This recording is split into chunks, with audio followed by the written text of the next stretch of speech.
Imagine waking up one morning and discovering that the money your entire country built its global empire upon the currency that once ruled every ocean.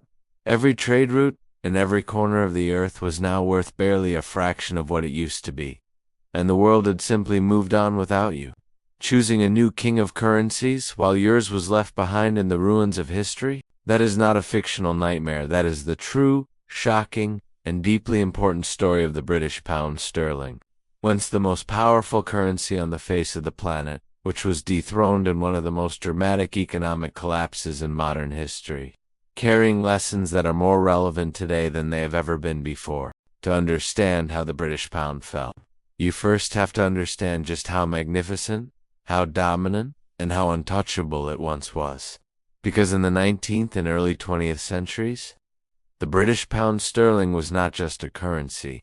It was the financial heartbeat of an empire that stretched across every continent on the globe and controlled nearly a quarter of the entire world's land and population. At the height of British imperial power, one single British pound could buy you an incredible 5 United States dollars.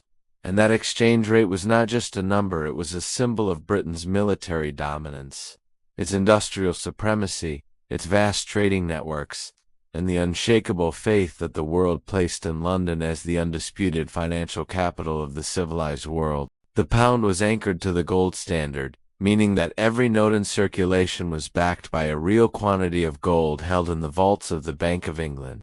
And this gave the currency a rock-solid credibility that no other nation on earth could match at the time, making sterling the currency that central banks, merchants, and governments around the world trusted above all others to store their wealth.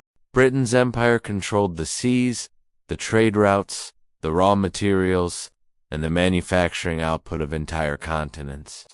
So naturally, the currency that powered this empire became the reserve currency of the entire global economic system, the way the US dollar is used today.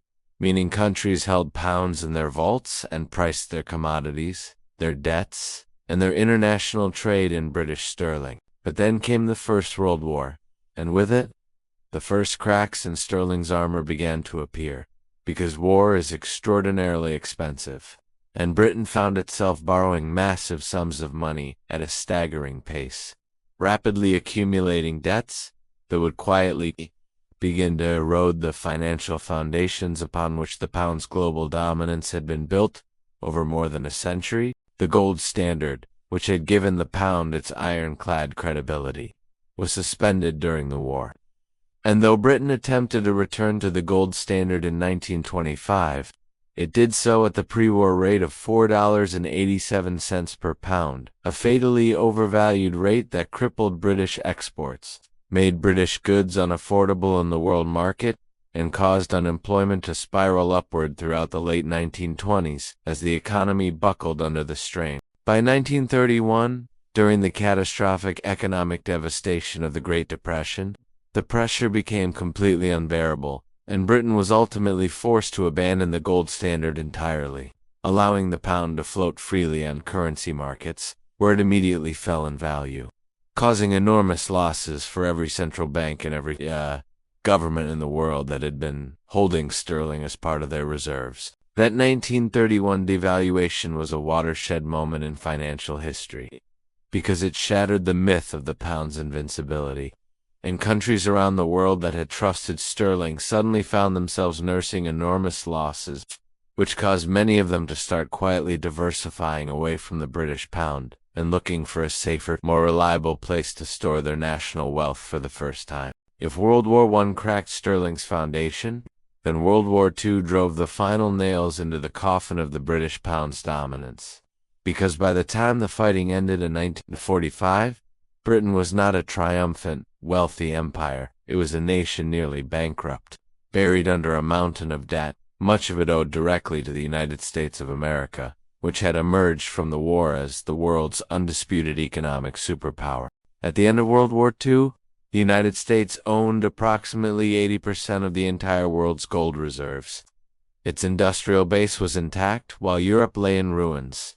It was producing roughly half of total global economic output, and it had a monopoly on the most powerful military force the world had ever seen. making the US dollar the obvious, inevitable successor to the British pound as the world's reserve currency. The Bretton Woods Agreement of 1944 formalized this new world order, establishing the US dollar as the global reserve currency and pegging every other major currency in the world to the dollar, which was itself linked to gold at a fixed rate of $35 per ounce, effectively making the dollar the new anchor of the entire international monetary system and stripping the pound of its centuries-old dominance in one historic agreement. Britain's share of global reserves held in sterling plummeted from 81% in 1945 to just 58% by 1950, and the decline was accelerating rapidly as country after country began switching their holdings to dollars, recognizing that America was now the dominant power, and that holding sterling was increasingly a risky proposition in a world where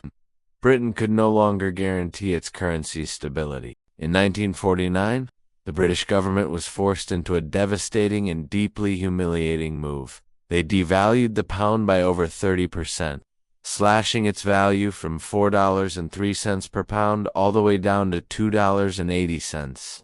A massive overnight destruction of wealth for every country and every institution in the world that had been holding sterling as their reserve currency, cementing the pound's fall from its throne. Then came the Suez Crisis of 1956. When Britain's disastrous military intervention in Egypt, which was ultimately blocked by the United States, threatening to dump British sterling bonds onto open markets, exposed the brutal truth that Britain was no longer a superpower that could act independently on the world stage, and the pound suffered another wave of selling pressure that further damaged its global standing. By November 1967, the British government was backed into a corner again.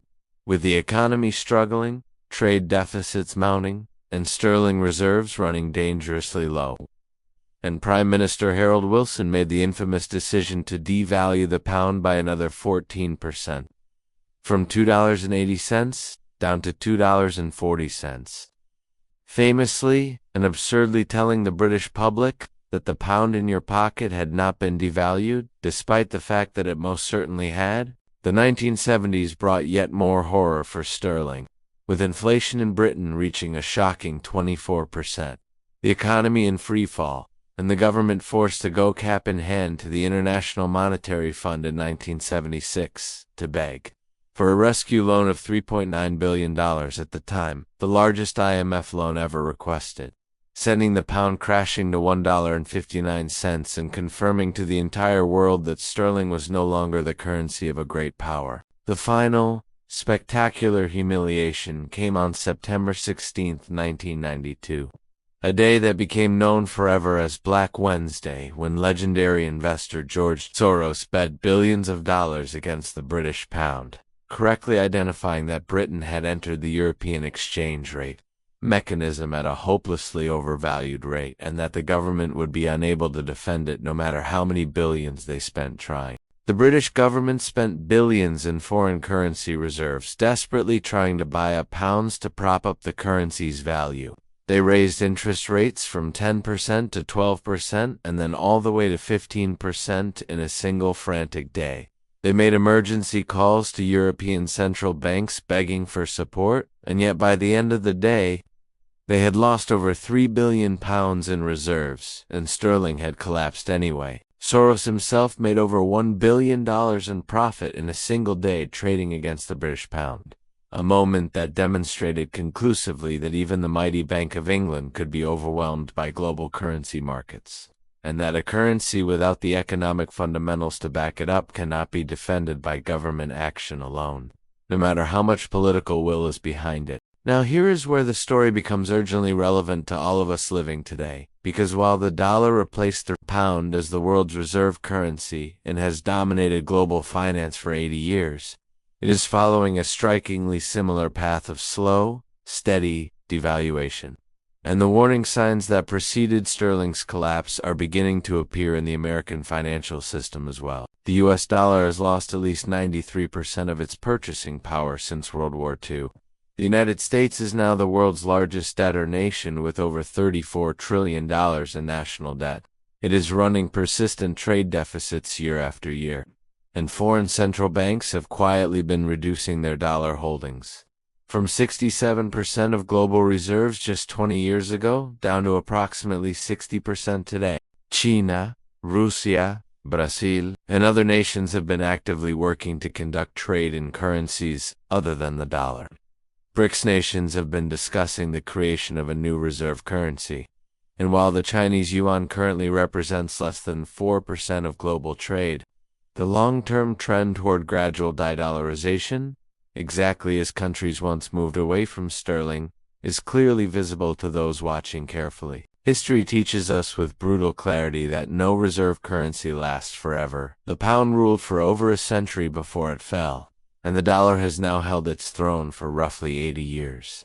And while no single event will trigger an overnight collapse as dramatic as Black Wednesday, the slow, grinding process of dollar devaluation through deficit spending and money printing follows a pattern that the ghost of the British pound would recognize all too well.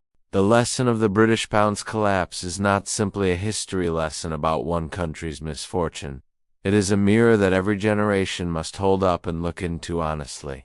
Because the forces that destroyed sterling, war debt, deficit spending, political overreach, loss of economic competitiveness, and the inevitable rise of a new rival power, are not unique to Britain, but are universal forces that shape the fate of every empire and every currency in human history. Understanding what happened to the pound is understanding what could happen to the dollar.